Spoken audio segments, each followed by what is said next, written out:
Hello everyone, my name is Jeffrey and I use he, him, his pronouns. I am the director of the lesbian, gay, bisexual, transgender, queer, plus LGBTQ plus practice here at the Kaleidoscope Group. And the Kaleidoscope Group is a full-service diversity, equity, and inclusion consulting firm working with clients all over the world across many different industries, ultimately to enhance the employee experience. And it's my privilege to get to work specifically in working on how we can make the employee experience of LGBTQ plus folks better, more empowering, and safer so that folks can really be their true, authentic selves at work. And one topic that comes up very often is pronoun usage at work. I have a model that I've created called Ask, Apologize, and Advocate. So if I'm going to start off with ask, how to know someone's pronouns to be able to, of course, address them and work on this skill. And it is a skill. Now, I open with my pronouns after I say my name. I'm so used to it, it's part of my introduction. But for most folks that don't use that regularly, it may feel a little uncomfortable. If I know their pronouns and I have a familiarity with this employee, right, a relationship with them, I may already know their pronouns and understand how to address them. If I'm meeting somebody for the first time or I haven't worked with them closely, just simply asking, what are your pronouns? Or what pronouns do you use? I do want to make an important note here that we are not using the word prefer because this is not somebody's preferred pronouns. I don't prefer this, I am this. So of course, these are just my pronouns. And if I don't know someone's pronouns or if the person is not comfortable sharing their pronouns with me, then I need to respect that, of course, and I can address them by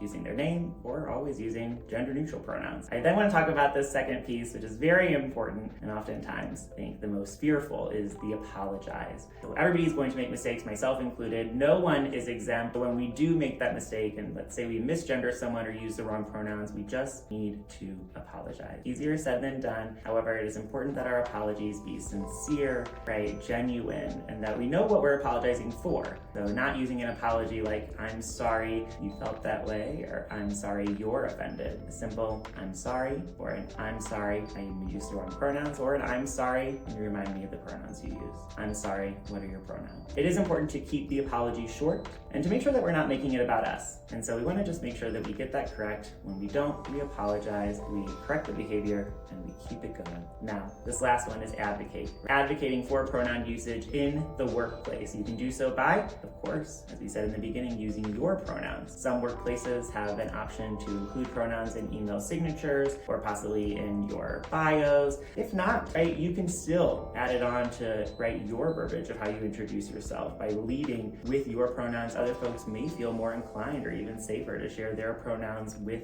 you. And a big part of advocacy is the correction of when we notice folks making those mistakes. Maybe they don't understand that they have made a mistake. We as advocates can make sure that we correct the behavior. If I'm an individual who is constantly being misgendered, it's very likely, especially at work, that I may just reach my point of not wanting to correct anybody anymore. I'm just tired of having to keep on doing this.